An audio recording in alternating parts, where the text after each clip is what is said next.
bienvenue à cette exploration des sources disponibles sur la friteuse à air Philips série 1000, le modèle NA540. Aujourd'hui, on va examiner de près la page produit sur Amazon.fr. On a la description, les caractéristiques, des comparaisons et surtout, beaucoup d'avis clients. Il y a même une synthèse faite par une IA. L'objectif, c'est simple, on va essayer de distiller l'essentiel de tout ça, comprendre les points forts, les points faibles éventuels de cet appareil, et surtout ce que les acheteurs, les vrais, en pensent. Voilà, pour avoir une perspective claire. Alors, si on regarde la description officielle, c'est une friteuse à air chaud, un air fryer, capacité 7,1 litres, c'est pas mal. Sa particularité, c'est le double panier avec un séparateur qu'on peut enlever. Ça offre de la flexibilité. Il parle de technologie Rapidair, la promesse c'est jusqu'à 90% de matière grasse en moins. On a aussi 10 modes de cuisson déjà réglés, un design dit compact, bon ça faudra voir, et la connexion à l'appli Home ID pour les recettes. Ah oui, et la puissance est 2450 watts. Et la note moyenne, 4,6 sur 5. C'est élevé, hein, sur plus de 2100 avis.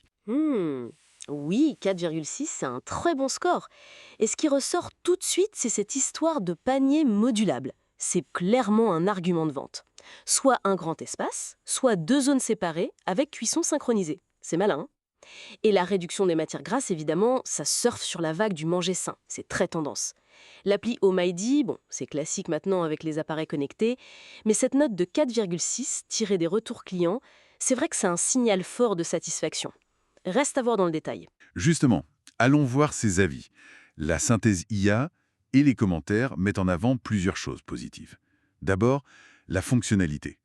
Les gens disent que l'appareil est efficace, performant, qu'il fait le job, quoi. D'accord. Ensuite, la facilité d'utilisation. Très simple, très pratique au quotidien. C'est souvent répété. Le nettoyage aussi, hein, jugé facile. Certains parlent même de compatibilité avec le lave-vaisselle pour les pièces amovibles. On y reviendra peut-être. Ah oui, ce point du lave-vaisselle est intéressant. La qualité de cuisson aussi. C'est un gros point fort apparemment. Les retours parlent de résultats parfaits, homogènes, croustillants dehors, tendres dedans. Le classique de l'air fryer réussi, on dirait. Mhm. Et la rapidité. Ça revient beaucoup. Gain de temps par rapport au four. Pas de préchauffage. C'est apprécié. Oui, ça c'est un des arguments principaux des air fryers en général. Tout à fait. Et la capacité. Les 7,1 litres sont souvent vus comme suffisants pour 3 ou 4 personnes. J'ai même vu un avis qui parlait de 8 personnes. Et la modularité avec le séparateur, ça plaît beaucoup. C'est logique, ça offre plus de possibilités. Enfin, dernier point positif, souvent cité, Hmm.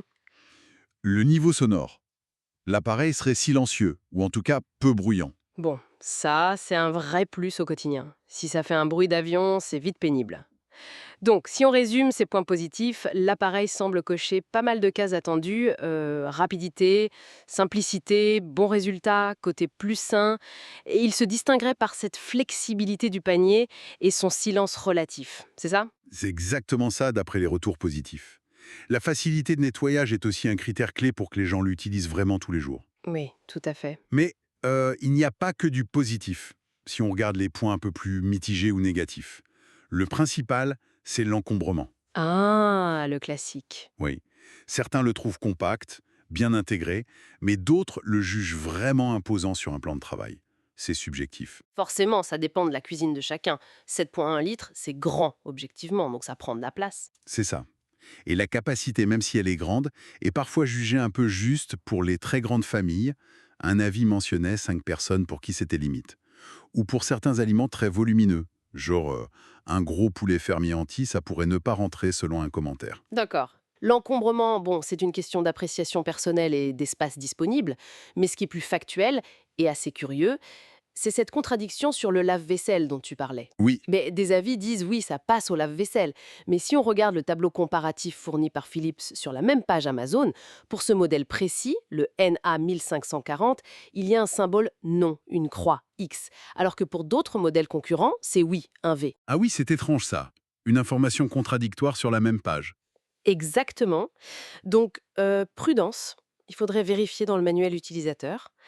La page dit qu'il est dispo en PDF. C'est un point à éclaircir avant l'achat. Bonne remarque. Et un dernier petit point, un commentaire suggérait d'acheter des accessoires en plus, genre des barquettes ou des moules en silicone, qui ne sont pas inclus. D'accord, bon à savoir pour le budget final.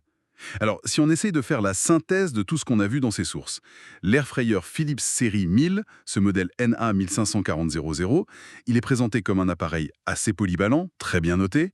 Les utilisateurs semblent vraiment apprécier sa flexibilité grâce au panier modulable, sa rapidité et sa simplicité. Oui, les points forts qui ressortent de l'analyse des sources, c'est vraiment la technologie rapidaire et cette modularité du panier. Ça a l'air de plaire. Et globalement, l'expérience utilisateur rapportée dans les avis est très positive. Mais les points de vigilance, ce sont donc 1. L'encombrement, qui est subjectif mais réel, et 2. Surtout, cette nécessité de bien vérifier la compatibilité des éléments avec le lave-vaisselle, parce que l'info sur la page produit est contradictoire. Donc, qu'est-ce qu'on retient de cette exploration des sources? Cet appareil semble être un choix solide, d'après les retours, pour ceux qui cherchent une friteuse à air flexible et performante. Mais la question de la taille, de l'adéquation à sa cuisine et à ses besoins familiaux, ça reste essentiel et très personnel. Les avis divergents le montrent bien. Tout à fait. Et au-delà de ce produit spécifique, ce que toutes ces sources montrent aussi, c'est l'engouement général pour les air fryers. Ça interroge un peu sur l'évolution de nos habitudes en cuisine, hein. Quelle place prennent ces appareils face aux méthodes plus traditionnelles?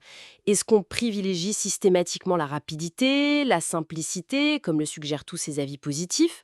Et comment ça transforme notre rapport à la préparation des repas au quotidien? C'est une question intéressante, je trouve.